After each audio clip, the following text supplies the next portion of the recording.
From the creators who brought you RuPaul's Drag Race and Million Dollar Listing, this is World of Wonders Wow Report. Things that make us go wow.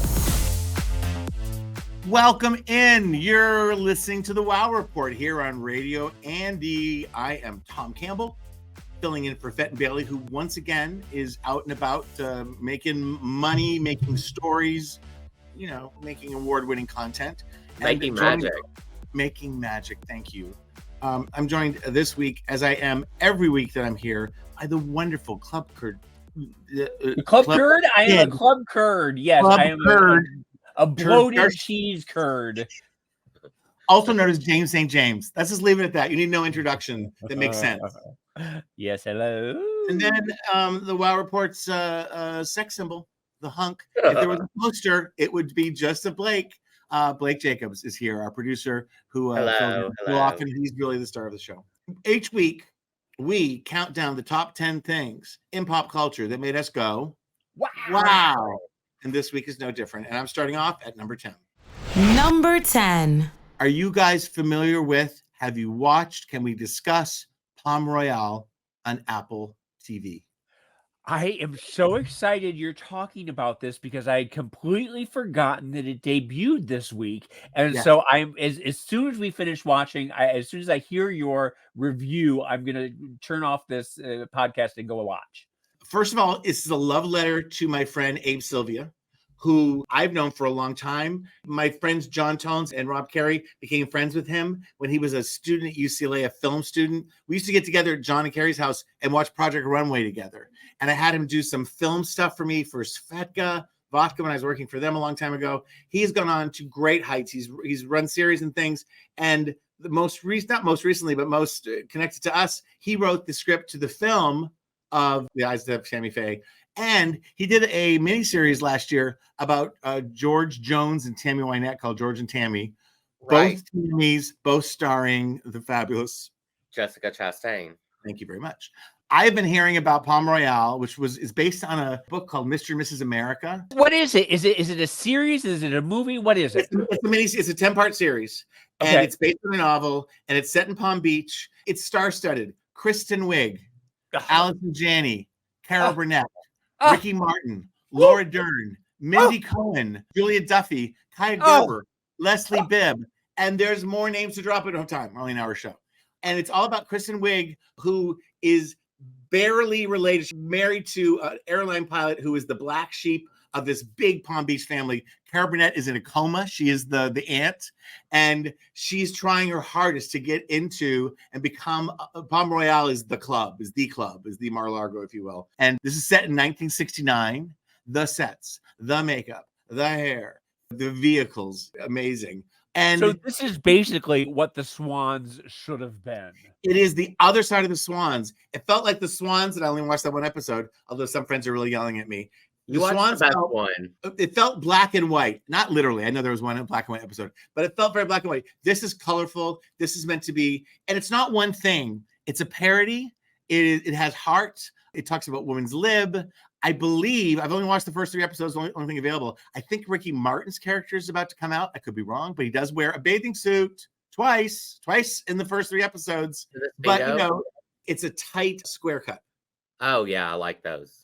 Oh, good. I'm glad.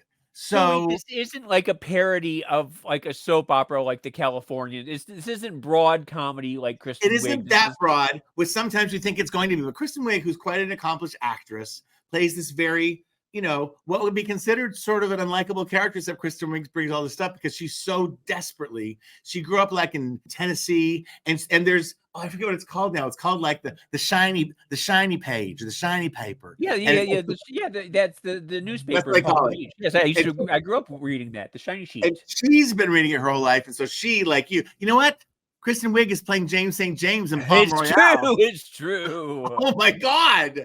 Why did I not make that connection till just now? And I thought it was maybe like a Roxanne Pulitzer story or something like that. No, the girl she's from the wrong side of the tracks. It sort of is, and she starts by going over the back wall, and they're like, and she finally gets caught because Ricky Martin's serving her beverage. She goes, "Do I sign for this?" And he's like, She goes, ooh, I spilled. He goes, yes, you did. And he has her kicked out. And she's talking to the head of the club. And he goes, how'd you get in? She goes, I came in the back way. He goes, there's no door. She goes, I know. Now that Carol Burnett's in a coma, and I think she came out of the coma at the end of 3. I think it's going to get even better when Carol is giving us lines, although she looked pretty snatched in her coma bed. But Allison Janney's kind of the number one. The Queen Bee, of course, is Allison. Only Allison Janney can do. Yes. And Leslie Bibb plays the one who made her way into, like, she's 3 years in. Like, she's kind of trash that has talked her way into it. And but Leslie Bibb, who I know her name, but I really don't know her work. She's in the White Lotus 3, I read, but she's good. And she kind of steals a little bit of the series. Yes. He was in Ryan Murphy's first series, Popular. Yes. Well, I want to know who was Mindy Cohn? I can't believe that Abe did not think of that if he didn't. But Mindy Cohn plays the reporter, the sassy reporter for the Shining paper. And it's immediately going to be remembered, if nothing else, for all the side eye glanced memes that are going to come from this. It's all like, It's getting kind of weird mixed reviews because it's not one thing. But I have to say, having just come off of the Swans, promoting the Swans, which I thought was lifeless and joyless, this at least imbibes some irony and cleverness. Laura Dern, who we later find out, spoiler alert, is related through marriage to Allison Janney. We first see her, she's in that floppy 70s hat with bangs and long hair, and she works like at a woman's, they all like are always like giving each other massages and meditating and stuff. So there was a parody of 80s soap operas like Dallas called Fresno back in the 80s. You remember this? No. It wasn't very good. And I flipped through it. It had Charles Grodin, Terry Garr, Dabney Coleman. It's incredible. You had me at Terry Garr. And Carol Burnett played the matriarch 40 years ago. But there was a capital of raisins, Fresno. They were in raisin money. And the favorite part of that is she comes down, they're losing money. So they come down to the mansion. It's very like, Charles, bring the car around. And they end up, and the butler opens up the back of a Chevy station wagon. And they get in the back of the station, that seat for kids that faces out. Oh, yeah. So they drive off with Carol Burnett's face pressed against the glass. She goes, I don't like this. Either do I, ma'am. Anyway, just lots of memories. Hopefully there's a cameo from Tootie. Wouldn't that be nice? It would. I've read too much, and they say there's a cliffhanger at the end of 10, so this could be a series. Like a Naomi Smalls cliffhanger? If you will. Have your own opinion. I enjoyed it a lot. I love the work of Abe Sullivan. There's such attention to detail and such a love for that period and for women in all of Abe's work. So Palm Royale on, I guess, Apple Plus TV. Let's move on the countdown to number 9. Number 9. I watched Irish Wish on Netflix, the Lindsay Lohan. Is it true that it was written by AI? Well, that's what I'm going to talk about. That's you just stole my thunder. You just walked away with everything I was going to say. Yes, moving on to number 2. It's called the headline, James. Fill in the blanks. Okay. Let's go. So now let me preface this though by saying that I love Lindsay Lohan. I am Team Lohan. I am there for her. I want her to win. I want her to do well. I think everybody is. Isn't that weird? Yes. I think deep down, we're all Team Lohan. It's the Lohanazance. And, I was a big fan of her 2022 Christmas movie, Falling for Christmas, which was objectively terrible. But I remember you gushing about it. I remember you gushing. I loved every minute of it. This is kind of the same thing. Right. When the love of her life gets engaged to her best friend, Maddie puts her feelings aside to be a bridesmaid for their wedding. But when Maddie makes a wish, she wakes up the next morning as the bride-to-be, but realizes her real soulmate is someone else entirely. Okay, so that's the premise right there, which sounds harmless enough, but I couldn't do it. I lasted a half hour before I had to turn off. It's just it's terrible. It's just terrible. New York Magazine's Vulture had a really funny opinion piece, a review of it, saying it's a crypto-fascist, AI-generated harbinger of doom, cluttered with red-headed right-wing dog whistles and chat GPT dialogue. Why it gotta be red-headed?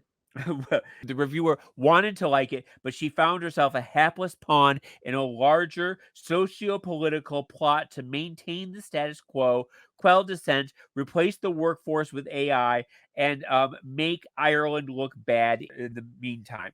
So I don't know if it really was AI generated. The dialogue feels GPT. It feels unreal. There are so many clunky things that make no sense that happen in it. It does feel like this is the first AI made movie. It's very strange. And I think everybody should see it and read the Vulture review, which is just hysterical. But you think that she was really on the set? That was really her? Well, it's a lot of green screen. It is a lot of green screen. You know. It must have been blue screen because they had to put green on the blue screen. Exactly. I don't know what to say about that. It makes me nervous. Netflix has some really excruciatingly bad stuff. It has great things, but when it's bad, it is rotten. And this is as rotten as Netflix ever gets. But if you're like 14 years old and with your friends, don't you just... No. Even then, because I went into it as a 14-year-old girl. I approach everything as a 14-year-old girl, and I could not do it. It did not meet your 14-year-old girl standards. No. Right? That's fair. We got to the bottom of it. I'm glad I pushed a little harder to get to the truth. Get to the truth. All right. Well, is it the first AI movie? Watch, read the Vulture article, and comment in the place below us on the YouTube channel on Wow Presents Plus. The comments. Do you even know what you're saying? Do you have any idea where you're going? I had AI write my script this week. Club kids are just saying. The countdown continues. Is that why I was a curd? Is that why I was like a cheese? I was just reading what the AI wrote, and I'm predicting the show's going to get better for those who Is there going to be a cameo by Tootie? If you're just tuning in, the show's been going great. If you've been on listening to us for a while, it's going to get so much better. Tom is raved about Fresno, a 1980s era comedy that nobody's ever heard of. So we are off. It's on YouTube. It's on YouTube. Fresno, Carol Burnett. Google it. All right, moving on to number 8. Number 8. That's me. I saw a hilarious one-man show. It's by Alex Edelman, and it's called Just for Us. Wait a minute. You went to the theater? Blake, you never do theater. Well, it wasn't on theater. It's coming to HBO on April 6th, so everyone will be able to watch it. But Alex Edelman is bringing this show to the Mark Taper Forum here in Los Angeles from March 26th, which is next Tuesday, through next Sunday, the 31st. So you can see it if you're in Los Angeles. He brilliantly weaves this hilarious one-man show he went to this anti-Semitic meeting of 17 Nazis in Queens as a Jewish man. He infiltrated it. He posted this tweet on Twitter, and he got all these anti-Semitic posts. And he did this thing that I didn't know that you could do, but I bet you did, James, because you're on X a lot. You can combine all these people into a list. So he put all these anti-Semitic people on a list and named it like the Jewish donation list. And so they all got informed that they were on this list on Twitter. But anyway, he can go back and check these people on Twitter on this list every once in a while. So we went through and he saw this tweet from this guy that said, "Do you have questions about your whiteness? If you do, come to this, this address in Queens." And he's like, "Should I go?" And obviously he does end up going. When he goes, he sees this really cute girl across the room and he's like, what could be the worst that could happen? I mean, she's an anti-Semite, obviously. Everything's going fine. It's a casual conversation, but then she says suddenly, what about the White House? And he tells the story that if you're ever unsure about something, you can say these 4 little words. Can you believe it? That's good. That could save your life, that phrase. Exactly. You think he's on the spectrum the whole time because he's running around the stage. And he's like, "I'm not on the spectrum. I've been to every psychologist in Boston." And he was like, "I'll never forget, waiting in the waiting room and my mom's back there with the doctor and just hearing her say, 'What do you mean he's fine?'" Can you believe it? Yeah. So I guess basically the question is, it's a retelling of this story that happened to him, and you were in stitches the whole time? Yes, it was hilarious. You guys have to see it. Go see him at the Mark Taper Forum, March 26th through March 31st. It sounds smart and funny. Is that fair to say? It is. And you can watch it on HBO on April 6th. So again, and this gentleman is not anti-Semitic. He's exposing it. He's saying it's a bad thing just for people who don't understand our broken. Well, he is Jewish himself, so yeah. So he's doing a bit of an expose with humor, and hopefully we have. It sort of sounds. What was the movie where the black guy infiltrated the Klan? What was that? Oh yeah, exactly I remember that. Yeah, it sort of feels like the same sort of reportage. All right. Thank you very much. We are moving on. We're going to take a little bit of a break. Yeah, Tom, and don't forget, RuPaul's DragCon will be this summer on July 19th and 20th, and you can get tickets at RuPaul'sDragCon.com. I don't think we've ever had it this far in the year. July? No, the first time it's in the summer. Yeah.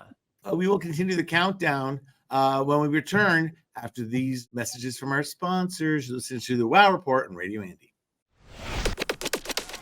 You're listening to World of Wonders Wow Report.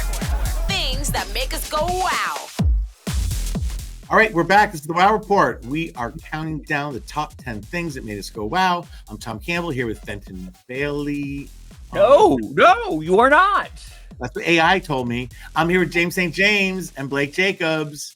Blake is saying he can edit the show to make it seem less awkward than it is. But trust me, if you heard the unedited, you'd think we were amazing. We're moving down on the count to number 7. Number 7. I don't know if you've heard of her. Oprah Winfrey was on television this week. I watched the special. Excellent. I'm trying to get the name of it here. It was called like Shame, Blame, and the Weight Loss Revolution, something like that. Oprah has clearly, we talked about in the show, hopefully not shaming her or blaming her, but she clearly is on something, and she kind of admitted to being on Ozempic or one of those things because she's never looked thinner. But she recalled her weight loss journey and how she is like the patient zero, yes, of the person who gets pointed at as, oh, she's fat. And she teared up as Oprah does. It felt like an Oprah show. It was kind of really fun. Even the set looked like the old Oprah show. It made me miss the old Oprah show. I was going to say that too. She talked about how that picture the internet will never let her forget, which is her when she was really, really skinny and she wheeled out the wagon with the fat in it. And she said, and I can so relate to this, she said, the next day, I started gaining weight. And I have spent my life, I'm just opening up, I don't know if it's interesting. I was chubby when I was like in 3rd, 4th, 5th, 6th grade, which I grew out of, but like it kind of cements you as kind of a chubby kid. And, you know, and then puberty and being young and running around, smoking cigarettes and chasing after boys get me thin.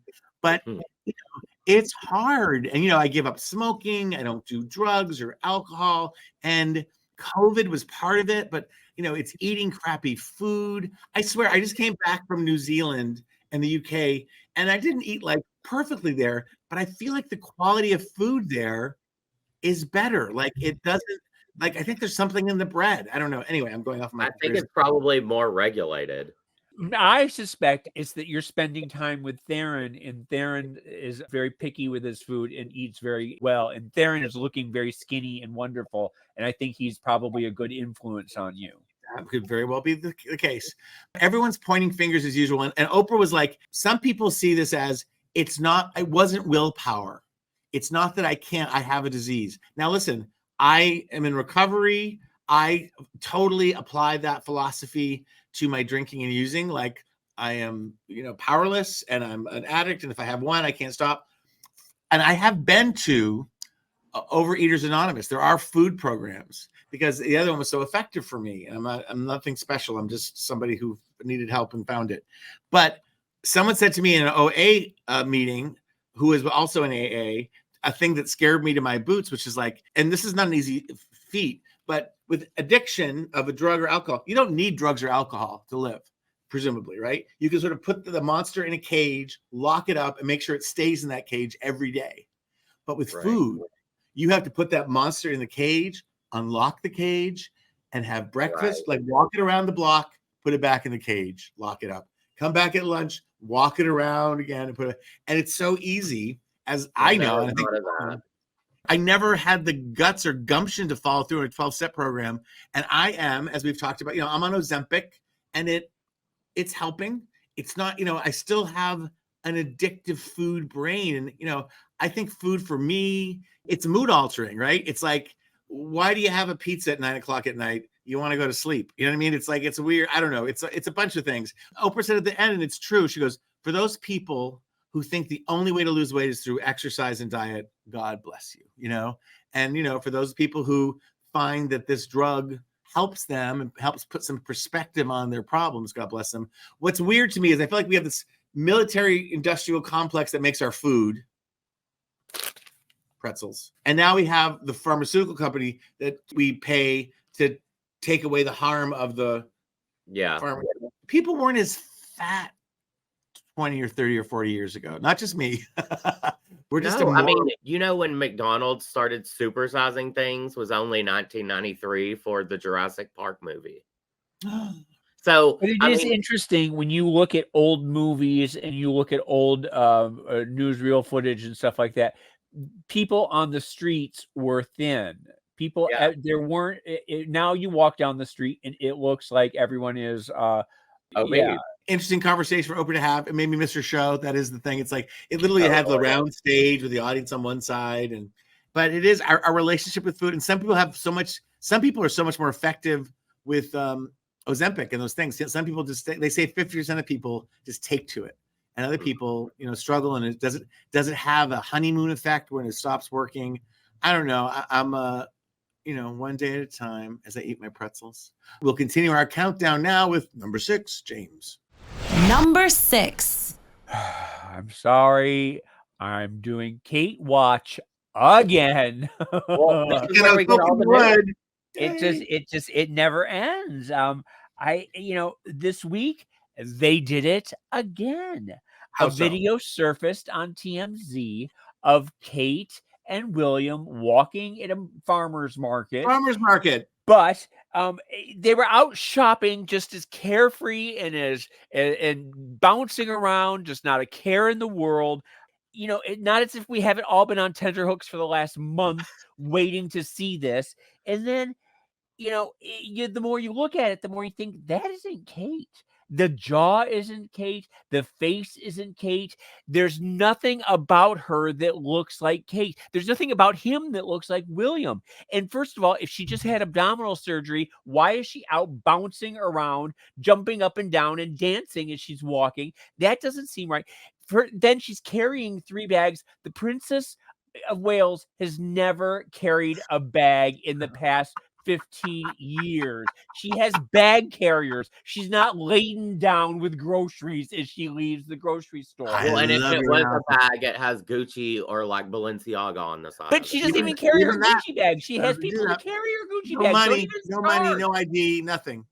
And then TMZ actually walked back the video saying they weren't sure if it was actually Kate. And so that's weird because TMZ never walks back anything ever. So the question remains, why are they doing this? We went through this with Donald Trump and the fake Melanias. Remember that they kept putting out the fake Melanias every couple of days. And that was very weird. Now, that was an effort by Trump to discredit the mainstream media. Okay? They were doing that. Trump was all about saying that the mainstream media was lying, that it was all lying. And so that anytime he did something crazy, he could say, and people report, he said, I didn't say that. I had nothing to know. That it's all a lie. It's all the mainstream media is lying, or it's AI. It's, you know, it's deep fake. He kept saying that about everything that he had said so that it confuses everything. It muddies the water. Why would Kensington Palace be doing that? Why are they sending out fakes? Now, someone said that it's all a psyop to encourage conspiracy theories. People who publish amateur photographies and peddle conspiracy theories. When it turns out that Kate is fine and she appears on Easter Day, it will discredit everybody who has been peddling these theories. So that any newspaper that has been peddling these theories will be discredited, and therefore that's sort of the muddying the water thing about how the mainstream media is all bad. It makes the conspiracy theorists look crazy. It makes me look like I'm crazy for doing this. So I will be discredited from anything I ever say again will not be taken seriously. What do you think about that? I don't know whether to take you seriously right now.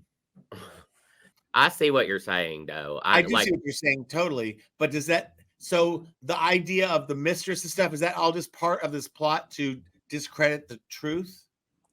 Well, no. The mistress is real. Lady, the Marchioness of Cholmondeley is, and they are trying to. I think William is trying to soft launch her into the media the same way they soft launched Camilla for so many years. Another rom-com. There was Failure to Launch with Matthew McConaughey and Sarah Jessica Parker. Now we have Soft Launch, and it's a royal rom-com. I like it. I will always take you seriously, James, because thank you. We found out you were psychic last week. We determined that you were psychic last week. We were reminded of your psychic abilities. Exactly. And one time I had a dream, and I dreamt a question came into my head. How many time zones are there in the Soviet Union? This was back in the 80s. And I woke up, I turned on the morning news, and they said there are 13 time zones in the Soviet Union. I had just dreamt that question. I woke up. The first thing I turned on the television was somebody telling me how many time zones there were in the Soviet Union. All right. Now tell us about the morning of 9/11. What happened then? And on that note, we move on our countdown. The show's getting better and better. Woo! Oh, God. Has there ever been a worse show that we have done? Not one thing has landed. Not one thing. We're eventizing today's show. Today is the worst show ever. And you're listening to it. What are the odds? Congratulations. Good for you. Let's move on to number 5, Blake. Number 5. Well, I'm going to keep everyone out of their misery and keep this really short then. Have you guys seen the old movie, The Talented Mr. Ripley with Matt Damon? And I think it's my favorite movie of all time. It's one of my favorite movies of all time, and it's my favorite movie of the 1990s. I remember seeing it in a theater that doesn't even exist anymore in Little Rock, Arkansas. And I think I was just too young or bored to, I obviously drove to the theater, so I wasn't too young to understand, but I guess I got bored and didn't really understand it anyway. Blake, we know you're much younger than James. Go on. I somehow got my hands on the entire series, Ripley, coming to Netflix. Oh. And what do you have thoughts about it? What do you think, James? I was hoping you would have revisited the movie and had changed your mind, because Matt Damon in the lime green Speedo is one of the great moments of film history. Well, I am going to go back. That's on my list to watch, actually, because after I watched this show, I want to go back and rewatch the movie because I really enjoyed the show. Okay, okay. It stars Johnny Flynn as Dickie, who was Jude Law in the movie. Right, yeah. And then Andrew Scott is the Matt Damon character. Uh-huh. And then Dakota Fanning is Gwyneth Paltrow. Because there's the Philip Seymour Hoffman character, too, who is the best friend who dies. That was played by a non-binary actor. And me and my friend were both like, why is this? Like, they never. Is it set in the 1960s? It is. Yes, it's set in the 60s in Italy. It's all in black and white. It's beautiful. It gives you a tour of Italy. And they just never explain why. Like, because it would be a big deal in the 60s if there was a non-binary.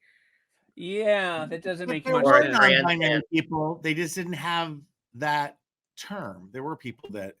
Well, yeah, but they also didn't have the privilege that I feel like this person did to just like walk around. Like, anyway, that's true. The reason maybe in Europe, Europeans, how they well, then I saw the billboards over here in Hollywood, and the person who plays Freddie Miles, this character, is Sumner. So it's Trudy. Oh, Elliot Sumner. Yeah, it's Trudy and Sting's child. Yeah. Child, yes. Oh. So I was thinking Nepo baby.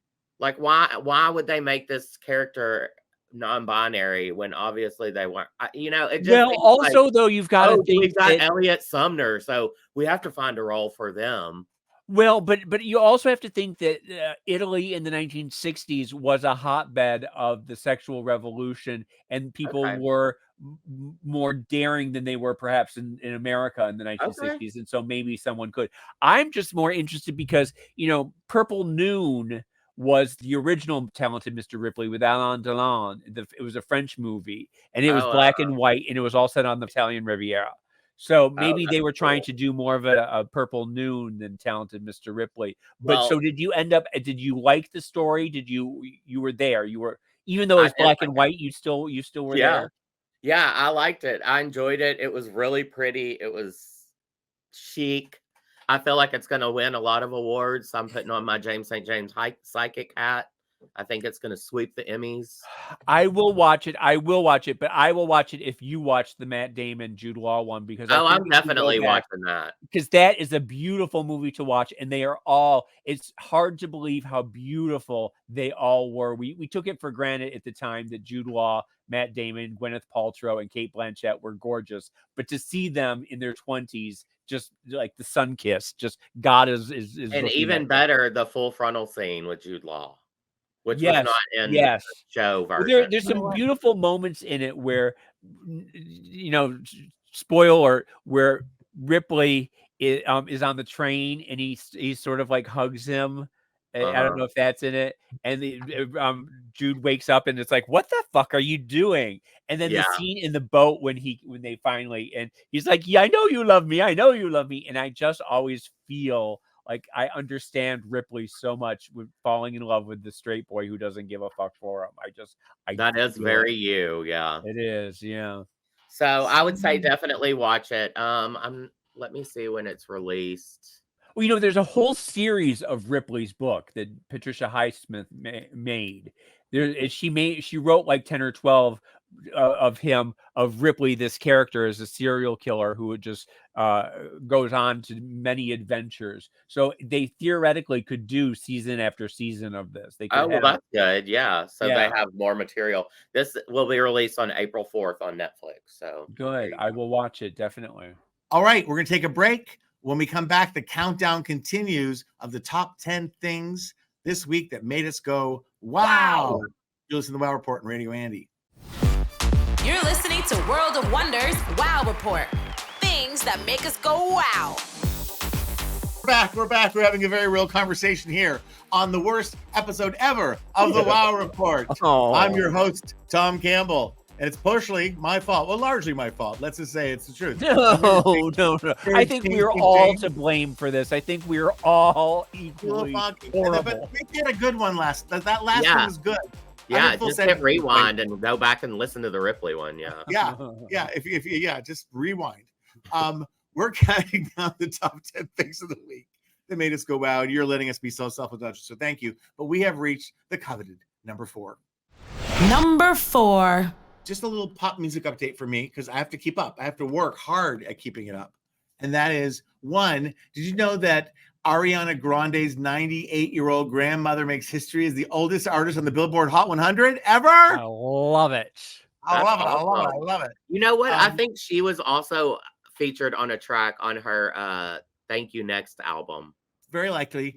And there's a picture of them in Billboard. I recognize her, because we've had Ariana on RuPaul's Drag Race twice. Once, I think in 2017, when she had just earlier that morning finished the Bang Bang video and was running late. When she showed up, I said with love, because we love Ariana Grande and she loves us. I mean, we love Ariana Grande. But it was like a junior high class had been dismissed. Like the hallways were just full of people. She traveled with all these different people and friends and her mother and her grandmother. It's kind of really beautiful to see, but it's very family. It's very Italian family. Yeah, she's very close with her family. Has anyone listened to, I know we have different musical tastes, but the newest album, Eternal Sunshine?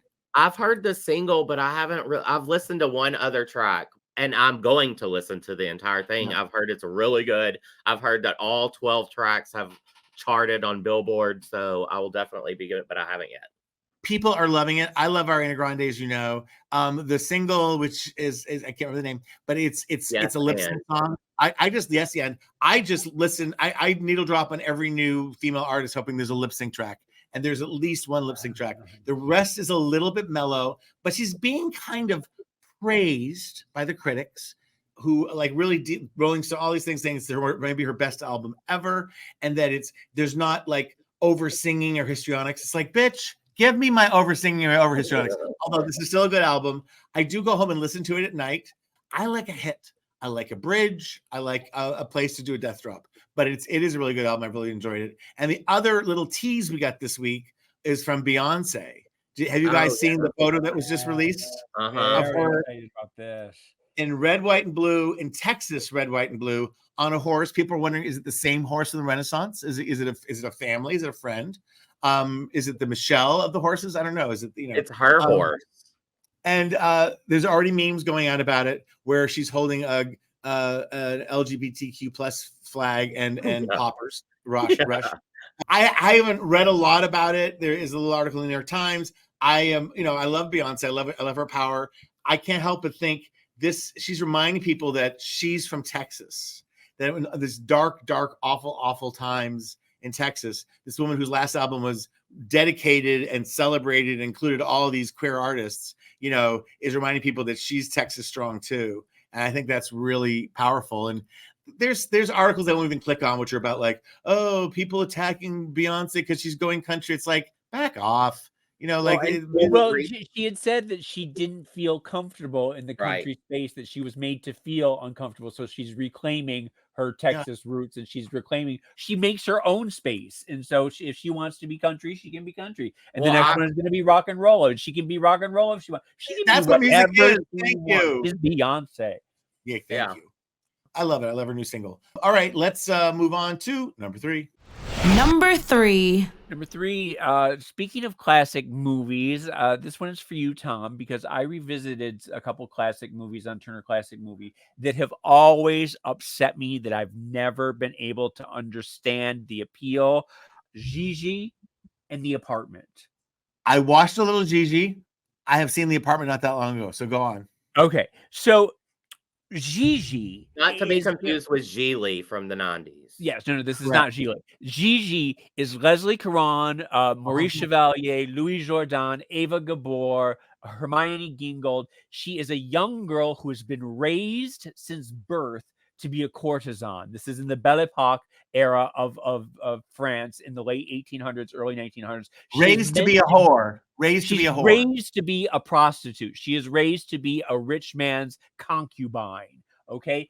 And it always upset me that Louis Jourdan has known her since she was a child. And all of a sudden one day he's like, oh, she's hot. I want to have sex with her. Like she's watched her grow up, and he still wants to have sex with this girl that he's known as a child. Maurice Chevalier sings the pedophiles anthem, thank heaven for little girls. For little girls grow up in the most delightful ways. It's disgusting. It's creepy. It ends the movie as well, and it's so upsetting at the end of the movie. You're like, because you're feeling all morally like confused that it's a love story about prostitutes. Yeah, it is a love story. Yeah. But the thing that I finally realized was that this was a time and a place. It was a part of history. It was something that really happened, that women did not have agency over their bodies. They did not have agency over their future. They had to, if you were being raised to be a whore, that's what you were. You couldn't rebel. That was a place in life. It was life. So I went into The Apartment trying to think of the same way that this was the 1950s. It was, people were horrible. They were awful. The Apartment is the story of a young executive at an insurance company who has an apartment that he lets the other executives come and fuck around on their wives. The older married executives can would come and bring their side pieces to the apartment. Yeah, and they would all schedule times that they could go and use this guy's apartment, and he would have to go and just wander the streets while they were fucking their side pieces. And I hate Jack Lemmon. I've never been a Jack Lemmon fan.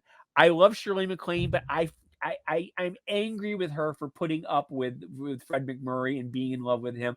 It's the whole movie gives me the creeps, and I will not give it the same grace that I give Gigi. And I was trying to figure out why, and it's because my dad cheated on my mom, I think. And during that, sort of in that period in the 1950s and early 60s.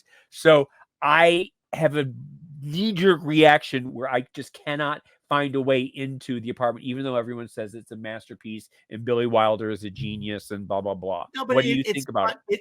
It is not funny. It's life, and we watch a lot of Turner Classic movies, and you are going to have to put yourself through, and you're not disagreeing with you, but like you have to put yourself through the lens of mores at the time and things that people were willing to put up with. with. Gone with the Wind syndrome, where people today cannot watch Gone with the Wind because they cannot put themselves take themselves out of this woke ideology that they have. And it can make you uncomfortable today, and it should. And Turner Classic Movies will even say they run those movies so you can have those feelings and you can see the progress, and the tension around those things is what led to the sexual revolution, right? And a lot of stuff. So not to forgive it, but it's in context, right? And an interesting fact I know about that, because Fred McMurray had an amazing career of doing comedies and playing heavies, right? You know, like Double Indemnity. Oh my God, yes.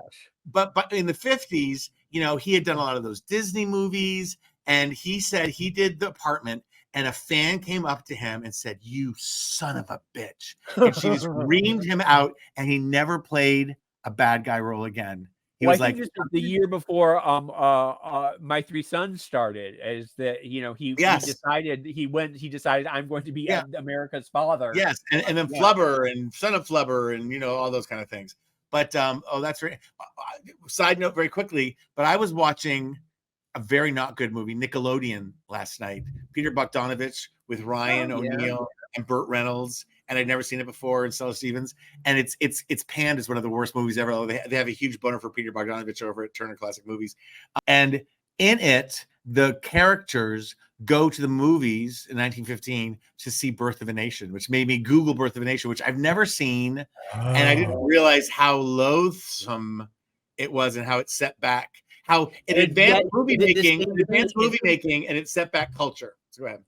But by the same token, that's one of those ones that you have to look through the lens of 1913 or whatever year it came out, and you see the innovation after innovation after innovation that this is the first time you see first feature film, first movie score. But it's the first time you have edited. There's certain edited, close-up. It's the first time you have a close-up in a movie. Fade outs. Yes, fade in, fade out, like all those things that you can look at it and you don't realize that you're watching a love letter to the Ku Klux Klan, because there's so many. It was called The Klansman before it went to New York, and they're like, no, this is a bigger idea. It's the first movie shot at the White House. Anyway, this is why we love Turner Classic Movies. We can talk about it all day, and maybe next week we will.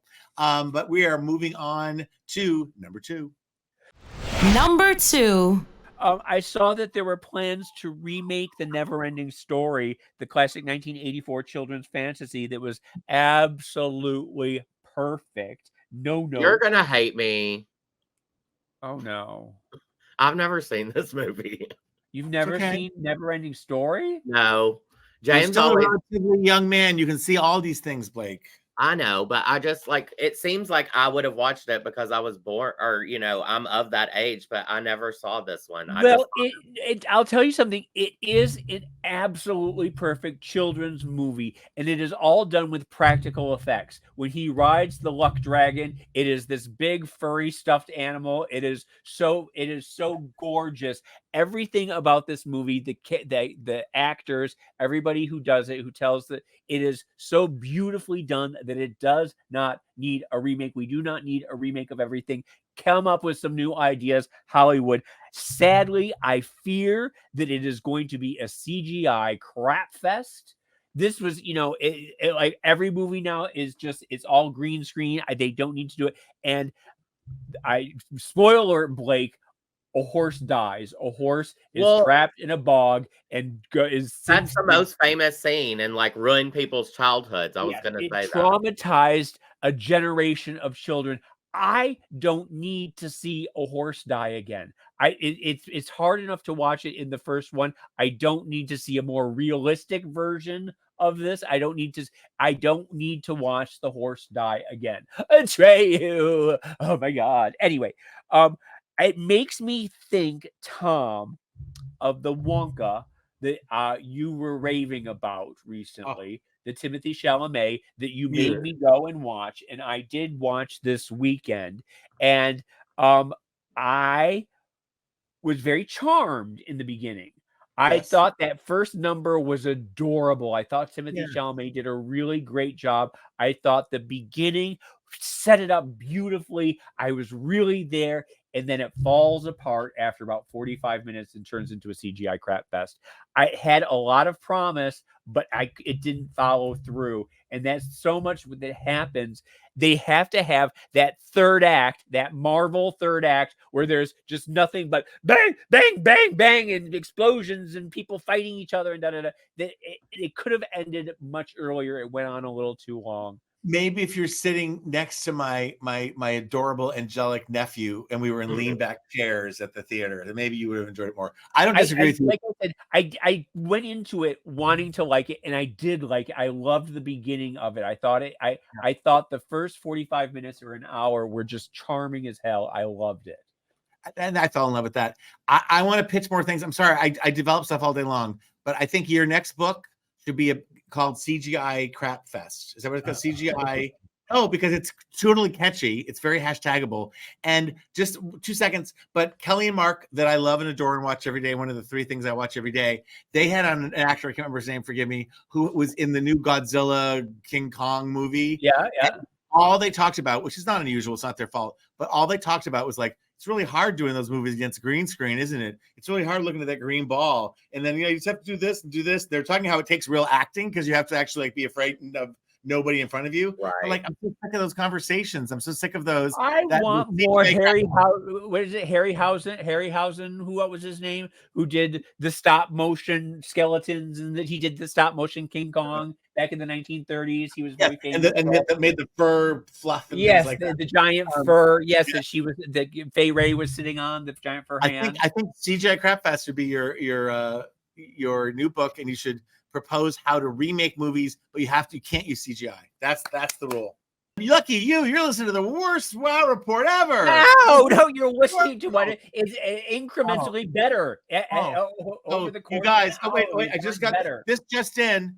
2 more people are listening. 2 more people are listening. They've heard that. Call your friends, because you don't want to miss the number one thing this week that made us go wow here on Radio Andy, the Wow Report. We'll be right back. You're listening to World of Wonders Wow Report. Things that make us go wow. We are back. It's the Wow Report. Thanks for making it this far. I'm Tom Campbell with Jane St. James, Blake Jacobs, Fenton's away. But we have reached that time of the show that we call the number one thing that made us go wow. Let's go to James St. James. Number 1. I wanted to talk just a little bit, and Blake, I hope you'll join in on this, but Richard Simmons has been online quite a bit lately. He's been on X. He's been talking about different things. He's been, I don't know if it's really him. I don't know if it's Kate Middleton. Yeah, if he's Kate Middletoning us, but he did speak recently about a cancer scare that he had, and I wanted to sort of address it because he is talking about having some melanomas removed from his face. Blake, have you been following the story? I just saw that he had some melanomas removed, and he's been making weird posts about maybe something about dying. And if it is Richard Simmons and it's true, I just want to say we love you, Richard, and we hope you get well soon, because Richard Simmons, I think he got a bad rap back in the day. He got like made fun of a lot, but he was just living his own life, and he helped so many people, and he's a ray of sunshine, and he should get his Richard Simmons. I love that David Letterman loved Richard Simmons. I think Richard Simmons. I feel like we all know that as gay men, but like everyone should know that, right? I feel bad that he owes us nothing. Richard Simmons owes us nothing. He can live his life however he wishes. But I took it as encouragement. I haven't read the things, but I was thinking, well, maybe he's communicating. Maybe he's coming out of his shell. Maybe we'll hear more from him. I do. I felt bad that he felt that he needed to go away, that he needed a rest from public life, that he, like you said, he doesn't owe us anything, but I got the feeling that he was saddened and depressed by where he was, and he needed to pull back. And that's sad because the world loves him. He has always been beloved. Yeah, absolutely. And you always you never know what's going on inside someone's head, and people change and things happen. But you always felt like he loved it too. He loved the attention. Exactly. He loved being out there, and so that's the part I miss. The love. So, well, Richard Simmons, we're thinking of you. I know you're listening. Get well soon. Yeah, James is available to be contacted on X. James St. James.